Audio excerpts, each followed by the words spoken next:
Assalamualaikum warahmatullahi wabarakatuh. Halo semuanya, perkenalkan nama saya Siti Faradiba. Nah, pernah nggak sih kalian ngerasa bingung bagaimana cara menyelesaikan soal program linear yang memiliki banyak variabel?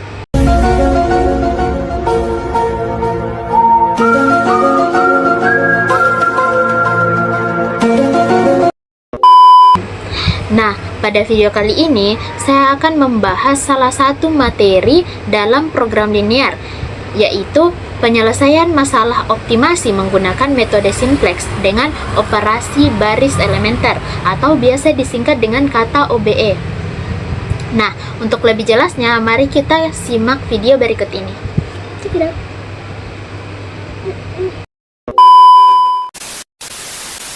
Nah, pada soal ini itu diketahui sebuah perusahaan itu memproduksi 5 jenis produk, yaitu X1, X2, X3, X4, dan X5.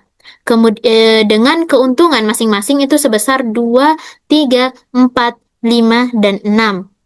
Nah, sehingga fungsi tujuan yang akan dimaksimumkan itu adalah Z sama dengan 2x1 ditambah 3x2 ditambah 4x3 ditambah 5x4 ditambah 6x5. Nah, dengan fungsi kendalanya yaitu yang pertama, X1 ditambah X2 ditambah X3 ditambah X4 ditambah X5 itu lebih kecil atau sama dengan 20. Nah, kendala yang kedua yaitu 2X1 ditambah X2 ditambah 3X3 ditambah X4 ditambah 2X5 lebih kecil atau sama dengan 40. Nah, kendala yang ketiga yaitu X1 ditambah 2X2 ditambah X3 ditambah 3X4 ditambah X5 lebih kecil atau sama dengan 30. Dengan semua variabel itu X1, X2, X3, X4, dan X5 itu lebih besar atau sama dengan 0. Nah, untuk penyelesaiannya kita perlu fungsi tujuan dan kendalanya ini kita perlu mengubah dalam fungsi kendalanya ini kita perlu mengubah dari bentuk pertidaksamaan menjadi bentuk persamaan. Dan fungsi tujuannya ini kita perlu sisi kanannya itu kita ingin ubah menjadi 0. Nah, pertama fungsi tujuannya karena sisi kanannya kita ingin mengubah menjadi 0, berarti sisi kanan itu akan dikurang 2x1 dikurang 3x2 dikurang 4x3 dikurang 5x4 dikurang 6x5 sehingga nanti ruas kanannya itu menjadi 0. Nah, jika sisi kanannya kita kurangkan dengan 2x2 dikurang 3x2 dikurang 4x3 dikurang 5x4 dikurang 6x5, maka sisi kirinya juga akan dikurang dengan 2x1 dikurang 3x2 dikurang 4x3 dikurang 5x4 dikurang 6x5 sehingga menghasilkan Z sama dengan Z dikurang 2x1 dikurang 3x2 dikurang 4x3 dikurang 5x4 dikurang 6x5 itu sama dengan 0. Nah, selanjutnya kita lanjut ke fungsi kendalanya. Nah, di sini kan kita ingin mengubah dari bentuk pertidaksamaan menjadi bentuk persamaan. Nah, dengan cara menambahkan variabel slack pada ruas kiri, yaitu S1, S2, S3. Nah, S1, S2, S3. Sehingga dari bentuk pertidaksamaan itu berubah menjadi bentuk persamaan. Nah, selanjutnya karena kita sudah menentukan bentuk bakunya, selanjutnya kita perlu susun tabel simplex awal dengan variabel basis awal, yaitu S1, S2, S3. Nah, di sini kita perlu memasukkan nilainya, yaitu yang pertama Z. Kita perlu fokus pada ini, yaitu Z, X1-nya itu minus 2, X2-nya itu minus 3, X4-nya itu, X3-nya itu minus 4, X4-nya itu minus 5, X5-nya itu minus 6. Nah, di sini kan tidak mengandung S1, S2 ataupun S3. Jadi, kita hanya perlu memberikan nol, S1-nya itu nol, S2-nya itu nol, S3-nya itu nol. Dan NK-nya itu nol, karena sama dengan nol. Nah, selanjutnya kita beralih ke S1, yaitu kendala yang pertama. X1-nya itu 1, X2-nya ini, X2-nya itu 1, X3-nya 1, X4-nya 1, X5-nya 1, S1-nya itu 1, S2-nya 0, S3-nya juga 0, dan NK-nya itu 20. Selanjutnya, di sini eh S2. Selanjutnya kita ke kendala keduanya, fungsi kendala kedua, yaitu X1-nya itu 2, X2-nya 1, X3-nya 3, X4-nya 1, X5-nya 2, S1-nya 0, S2-nya 1, S3-nya 0, dan NK-nya itu 40. Nah, selanjutnya ke fungsi kendala yang ketiga, yaitu X1-nya 1, X2-nya 2, X3-nya 1, X4-nya 3, X5-nya 1, S1-nya 0, S2 0, S3 1, dan NK-nya itu 30. Nah, di sini kita perlu fokus pada baris yang pertama. Nah, di sini jika kita ingin menentukan nilai maksimumnya, karena di sini kita diminta untuk menentukan nilai maksimumnya, otomatis pada baris pertama ini, pada Z-nya ini tidak boleh ada yang negatif jika kita ingin menentukan nilai maksimumnya. Tapi jika kita ingin menentukan nilai minimumnya, maka pada baris awal ini, pada baris Z ini tidak boleh ada yang positif jika kita ingin menentukan nilai minimumnya. Nah, karena di sini kita ingin menentukan nilai maksimumnya, dan di sini pada baris awal itu, pada baris Z itu semuanya itu positif. Ada yang positif. Jadi karena ada yang positif, maka kita akan lanjut ke tabel iterasi 1. Nah, tabel iterasi 1. Nah, jika kita ingin melangkah ke tabel iterasi 1, itu kita perlu menentukan elemen kunci. Nah, bagaimana cara menentukan elemen kuncinya? Nah, di sini untuk menentukan elemen kuncinya itu kita perlu menentukan dulu yang namanya kolom kunci. Nah, kolom kunci ini juga sangat penting. Di sini, jika kita ingin menentukan kolom kuncinya, kita lihat pada baris pertama, kita lihat nilai yang paling kecil. Kita mencari nilai yang paling kecil. Nah, di sini kita mendapatkan -6 adalah nilai yang paling kecil.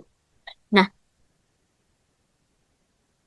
berbeda jika kita mencari nilai minimum, maka di sini kita akan mencari nilai yang paling terbesar. Nah, di sini karena kita mendapatkan nilai yang paling terkecil itu -6, maka bisa dipastikan bahwa kolom kuncinya itu X5. X5. Nah,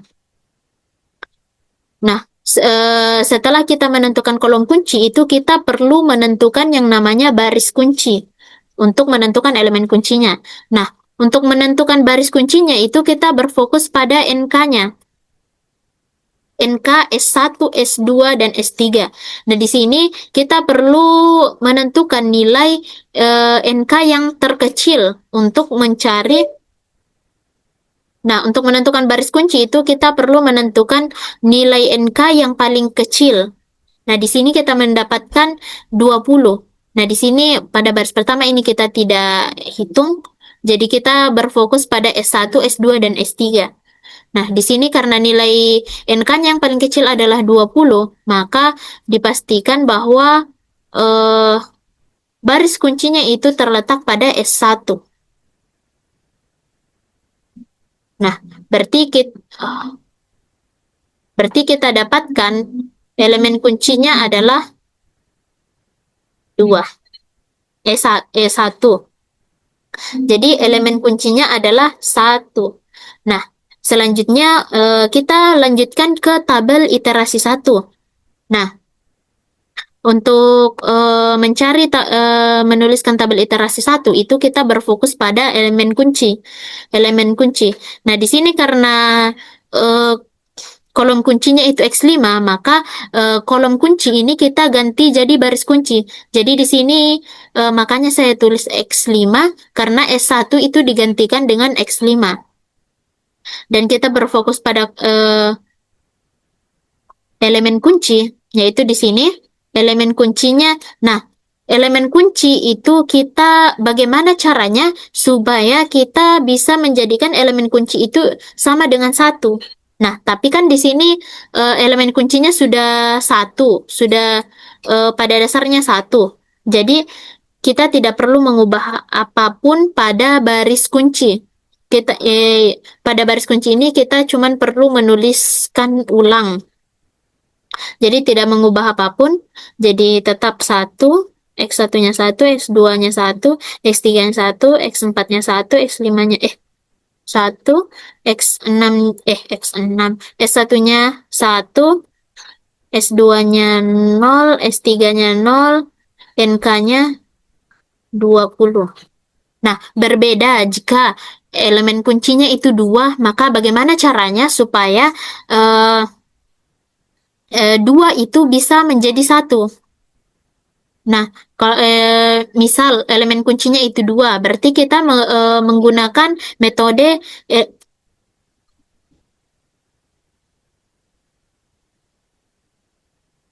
metode operasi baris elementer. Nah, kita menggunakan metode operasi baris elementer, yaitu B2 itu B2 dikali 1/2. Jika elemen kuncinya 2, maka kita menggunakan operasi baris elementer yaitu B2 dikali 1/2. Sehingga nanti 2-nya itu berubah menjadi 1. Nah, jika elemen kuncinya ini kita ubah menjadi 1, menggunakan rumus operasi baris elementer ini, maka yang lainnya ini akan mengikut menggunakan baris B2 dikali 1/2. Nah, selanjutnya kita ke baris 1. Nah, di sini selain elemen kunci itu kolom kunci ini yang lain harus bernilai 0 selain elemen kunci. Jadi bagaimana caranya? -1, 2, dan 1 ini kita ubah menjadi 0. Nah, untuk mengubahnya menjadi 0, kita perlu menggunakan metode operasi baris elementer. Nah, seperti tadi kita menggunakan baris 1, kita ingin mengubah -6 ini menjadi 0. Berarti baris 1 dikurang 6, dikurang -6, yaitu kolom kunci, dikali B2. Nah, atau sama dengan B1 ditambah 6 dikali B2. Nah, kita perlu menggunakan rumus ini, yaitu baris 1 atau -6 ditambah 6 dikali B2 atau baris 2, yaitu 1. Jadi, -6 ditambah 6 dikali 1 itu menghasilkan 0. Karena, menghasilkan 0. Karena -6 dikali 1 itu 6, dan -6 ditambah 6 itu 0. Sehingga di sini, nah, karena di sini sudah 0, maka yang lainnya ini akan mengikut menggunakan rumus ini. Jadi, -2 minus 2 ditambah 6. Di sini, salah. Bagaimana? Minus 2 ditambah 6 dikali dikali 1. Dikali 1 sehingga menghasilkan 4. Karena 6 dikali 1 itu 6 dan minus 2 ditambah 6 itu 4. Nah, selanjutnya X2-nya.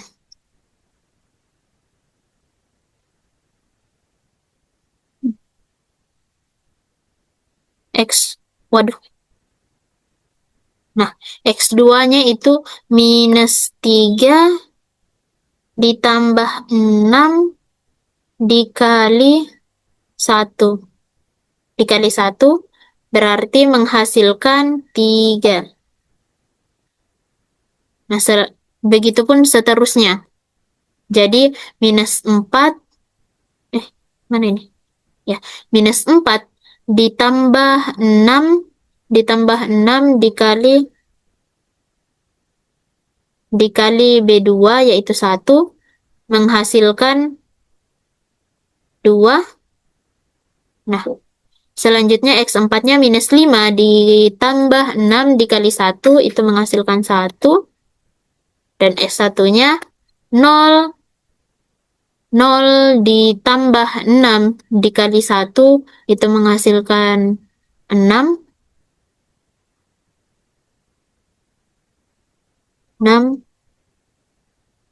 dan 0 ditambah 6 dikali 0 itu hasilnya 0 dan 0 ditambah 6 dikali 0 itu sama dengan 0. Nah, NK-nya 0 di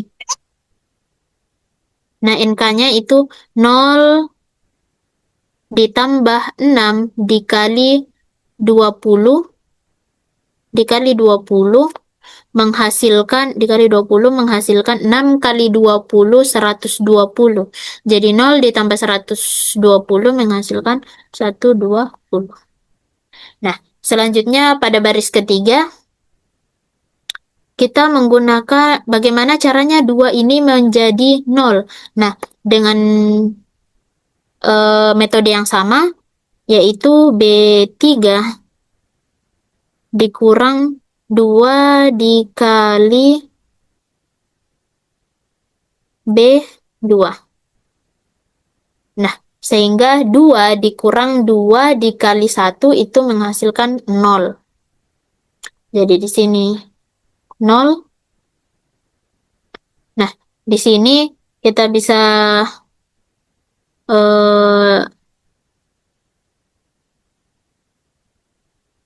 di sini kita bisa cari X1-nya yaitu 2 dikurang 2 dikali 1 itu 0.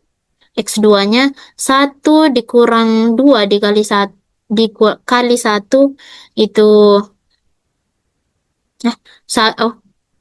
1 dikurang 2 dikali 1 itu minus 1. Minus 1.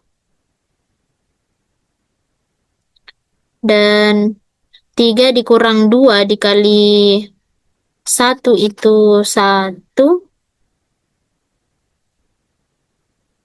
Begitupun selanjutnya 1 dikurang 2 itu 1 dikurang 2 dikali 1 itu minus 1. Dan 0 dikurang 2 dikali 1 itu minus 2. Minus 2. Nah, 1 dikurang 1 dikurang 2 dikali 0 itu 1. 0 dikurang 2 dikali 0 itu 0. Selanjutnya 40. 40 dikurang 2 kali 20 itu sama dengan 0. Nah, selanjutnya kita lanjut ke baris 4. Dengan metode yang sama, kita menggunakan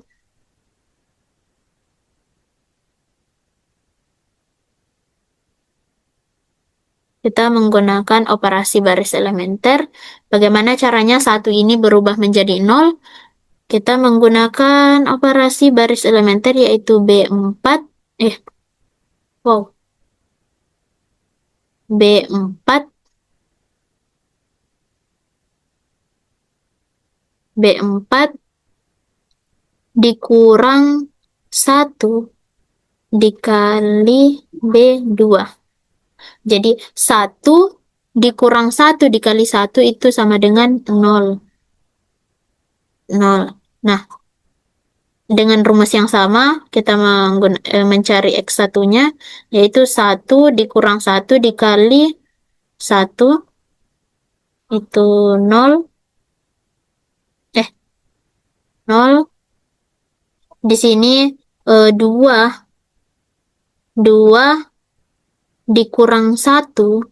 2 dikurang 1 dikali 1. Jadi 1 kali 1 itu 1, berarti 2 kurang 1 itu 1.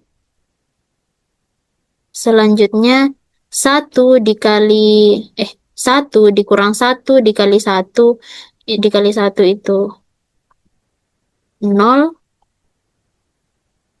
Selanjutnya 1 ini 3. 3 dikurang 1 dikali 1 itu 2. Itu 2. Selanjutnya 0 dikurang 1 dikali 1 itu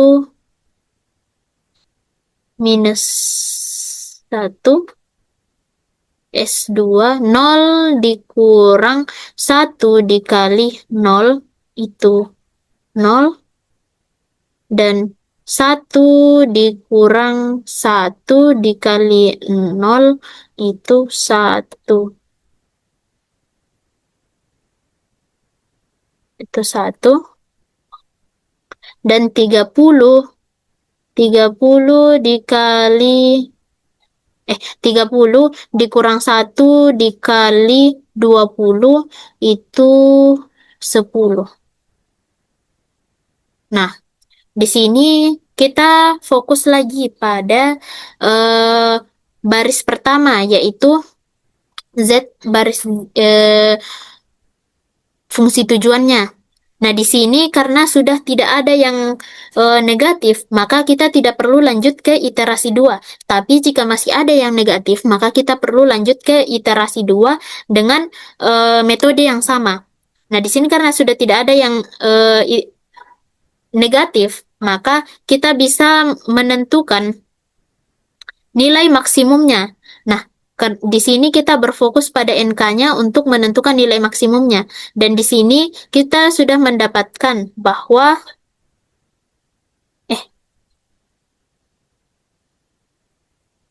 di sini saja bahwa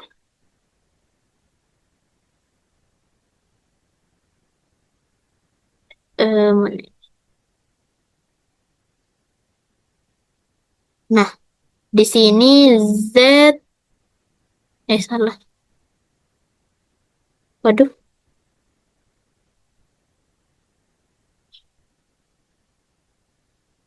Nah, Z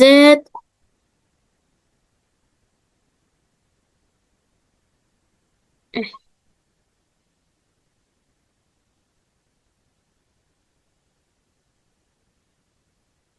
nah, Z kita singkat saja sebagai max sama dengan 120. Nah, jadi nilai maksimum pada fungsi tujuan Z sama dengan X 2x1 ditambah 3x2 ditambah 4x3 ditambah 5x4 ditambah 6x5 adalah nilai maksimumnya itu 120. Nah, demikian penjelasan dari saya mengenai metode simplex dengan OBE. Semoga dapat membantu dan memahami progres penyelesaian program linear. Sekian dari saya. Wassalamualaikum warahmatullahi wabarakatuh. I just had to let you know you're